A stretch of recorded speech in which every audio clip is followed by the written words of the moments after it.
Bienvenue dans la Totolando Family, là où tout le monde a sa place. Et quiconque osera me défier regrettera de m'avoir fait face. Je suis Big Mom, là où la graisse s'amasse. Mais ne te voile pas la face, je reste la plus belle de toutes les races.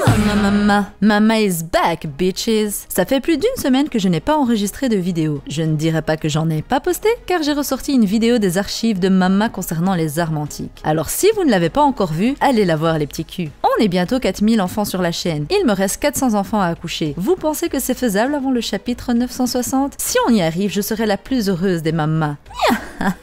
Aujourd'hui, on va donc parler du chapitre 959 et de tout ce qui l'entoure, les petits culs. On a eu droit à une pause dans nos émotions tout autant qu'Oda, car les 3 précédents chapitres ont foutu un sacré bordel dans nos esprits et ce dernier nous intrigue tout autant. Passons directement à la review avant de parler théorie. Le chapitre débute sur un flashback 2 jours avant la bataille décisive. On retrouve Kinemon qui communique avec les rebelles pour le fameux rendez-vous au port. Franky et Usopp sont ensemble avec la team des charpentiers et projettent d'aller au village d'Amigasa pour aller au bord du Sonigo vers Onigashima. Après, on voit les événements qui se sont passés au cœur de Wano dans chaque province. On retrouve Hyogoro qui est à la prison d'Udon et qui explique aux prisonniers que les armes vont être transportées depuis Ringo vers Onigashima par Ocho, l'un des boss Yakuza. Aussi, les prisonniers se sont servis des armes trouvées à Udon qui servaient de trafic à Kaido. Un bon point en plus pour l'Alliance. Mais transporter des armes risque d'attirer l'attention. De ce fait, les rebelles se mettent d'accord sur une heure où Orochi aura déjà quitté la Flower Capital et où les habitants ne feront pas attention à leur passage. Au village d'Amigasa où les Mugiwara vont se rejoindre pour monter au bord du Sunny, Hitetsu donne aux Mugiwara une panoplie d'armures de guerriers. Ainsi, Brook,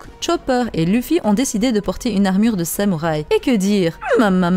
Ils sont trop stylés. Passons le fait que Sanji se moque de Zoro vu que sa prime est plus basse que la sienne dorénavant et que Zoro décide de couper la falaise encore avec Enma. Suite aux informations qu'elle a pu prendre, Robin explique qu'elle a entendu dire que l'entrée d'Onigashima était l'hiver. Carotte lui dit que c'est vrai qu'à Wano il y a plusieurs saisons différentes, mais que les Minks eux préfèrent quand il fait froid. Ainsi, il s'ajoute également que le jour de l'attaque devrait être un jour de pleine lune, mais qu'il faut que celle-ci soit visible et qu'elle ne soit pas recouverte par les nuages et un temps désastreux. Et c'est là que Nami fera son entrée et aura son importance capitale. Celle-ci devra annuler la tempête et faire en sorte que les nuages soient dégagés. On a pu voir qu'elle avait pu le faire sur Wezeria, un petit foreshadowing d'Oda.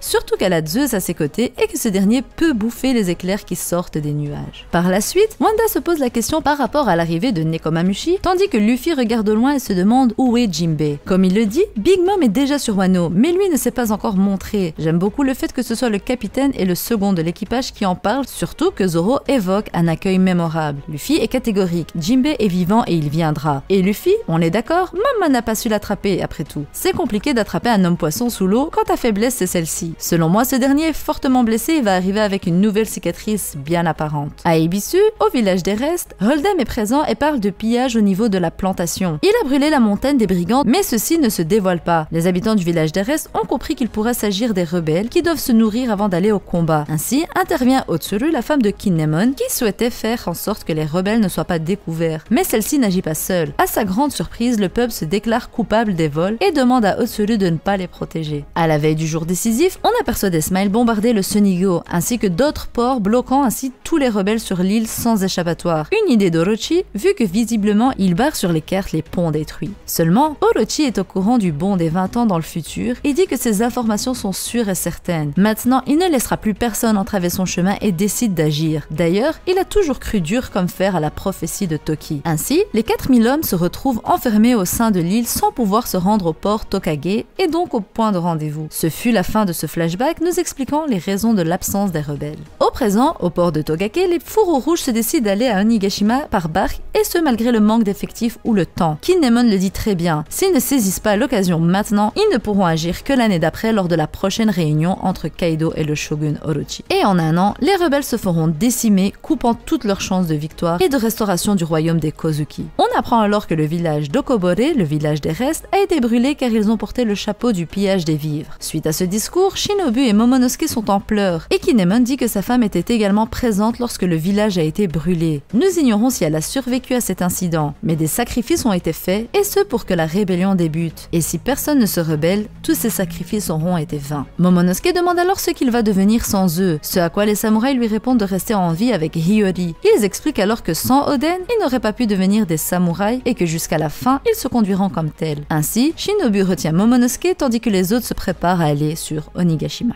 Le chapitre se recentre sur des événements passés, des événements d'il y a 39 ans. On apprend alors par Oden que la fermeture des frontières de Wano est liée aux Kozuki, mais que le temps est venu de les ouvrir car le monde commence à bouger. On voit alors qu'Oden Kozuki a tenté à plusieurs reprises de prendre la mer mais en vain. On voit qu'il était craint des habitants et même pas aimé. De derrière, je vous avouerai qu'il me fait penser à Franky. Oden porte bien 2 katanas et il est considéré tout de même par les habitants comme étant fort. Mais d'après vous, pourquoi Oden a décidé il y a 39 ans qu'il était temps d'ouvrir les frontières? Quand il dit que le monde a commencé à bouger, parlait-il des événements de God Valley qui se sont produits il y a 38 ans? Eh bien moi je pense que c'est intimement lié, surtout par rapport à la quête aux poneglyphes. Il faut pas oublier que les Kozuki sont ceux qui ont écrit l'histoire sur des stèles incassables, les poneglyphes. Des stèles que l'on retrouve aux 4 coins du monde et qui servent de mémoire pour ce monde. Une mémoire que le gouvernement mondial redoute par rapport à l'histoire du siècle oublié d'il y a 800 ans. Le gouvernement a tout fait afin qu'il n'y ait plus de traces de cette histoire. Cependant, ils ne peuvent rien contre les poneglyphes, ne sachant pas les déchiffrer ou encore les détruire. C'est d'après moi la raison pour laquelle le pays de Wa avait les frontières fermées, afin que ce peuple et que la famille Kozuki n'aient pas de lien avec le gouvernement mondial et que ce dernier ne puisse pas interférer sur leur territoire, leur permettant donc de toujours avoir une lignée capable de construire et lire les poneglyphes. Ce qui malheureusement a été contrecarré par le shogun Orochi.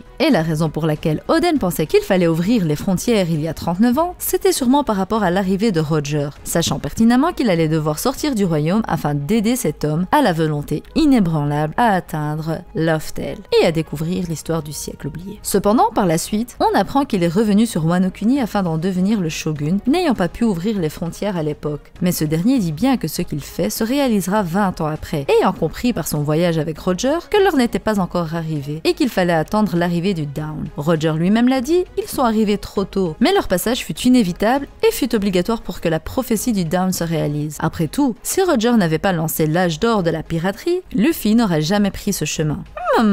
Mais que va-t-il se passer dorénavant? Comment les rebelles vont faire pour atteindre Onigashima? Est-ce que le Sunny est réellement mal au point? Eh bien, je l'avais dit dans une vidéo sur les renforts qui arriveront à Wano Kuni, mais selon moi, Jinbei est en route avec son équipage par les mers et vont arriver sur Wano Kuni par le village d'Amigasa. On nous a dit précédemment qu'il n'y avait que 2 entrées pour arriver à Wano Kuni, mais il y a une entrée dont Kaido et Orochi ignorent l'existence. C'est bien la côte Amigasa, l'endroit où ont atterri Luffy et Big Mom après avoir coulé dans les eaux. On comprend alors qu'il y a sûrement un courant marin qui y mène, un courant marin que les hommes poissons pourront emprunter sans éveiller de soupçons. Et ce qui serait plus intéressant, c'est que Jinbei ait amené des navires avec la fameuse bulle d'air autour afin de se rendre sur Onigashima sans se faire remarquer. Dites-moi ce que vous en avez pensé du chapitre dans les commentaires. Et surtout, quelles sont vos théories à vous les petits culs? On est bientôt 4000 petits culs sur la chaîne. Est-ce que mon challenge de les atteindre avant le chapitre 960 se terminera par une victoire? Maman n'aime pas les défaites. Donc go liker la vidéo et la partager un max avec vos nakamas les petits culs. Allez, bye bye bande de petits bâtards. Ah oui, j'ai failli oublier. Maman. Ah, bon, ne pas. Je suis Big Mom, je suis Big Mom, je te bouffe ta race, même si tu t'abonnes. Tu veux que je prenne du poids?